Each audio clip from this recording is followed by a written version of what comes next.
شركة فيلمada ee Rabdile Film hadii shirkadda oo fiilimo maskaxiya madadaalo leh shirkadda filimada ee Rabdile Film hadii shirkadda oo fiilimo maskaxiya madadaalo leh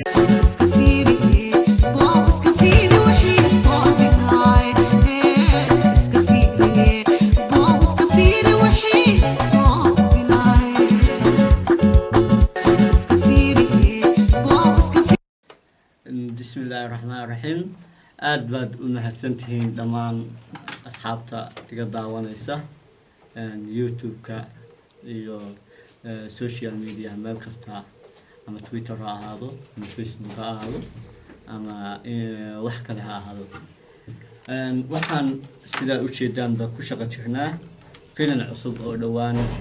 aan soo wadno filimkaas oo ka hadlaya qisad dhab oo jacayl ah oo ka dhacday dalka Soomaaliya filimkan waxa la dhahaa dan iyo dooq caashaq ugu yaraan 120 qof baa filimkan ka qayb qaadanaysa idinku waa arki doontaan meelo kala duwanna waa lagu dhigay meelo green ah meelo ay sheeg adigu qaybihii filimku uu ka koobnaa iyo meeluhu u baahnaa oo dhan waa lagu sameeyay markii waxaan sii ogeysinayaa asxaabta filimka editingkiisii waan wadnaa horeyna in badan oo kamid ah asxaabtayada waan u sii sheegnay inuu filimka soo baxayo in ay daawan doonaan sanadka cusub haddii eeba idmo filimkaas waan soo wadnaa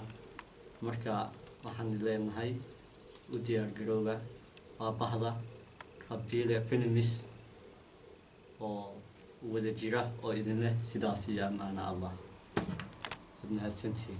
waad garanaysaa waa tirishada filimka waa Zamzam Caday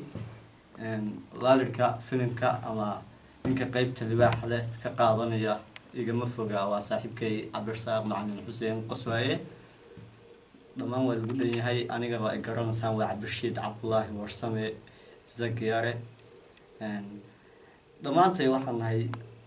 saxafiyiin ama bah saxafiyiin haddana waxaan siinahay dad wax u sii dheeriyiin jilaanimo u sii dheedhahay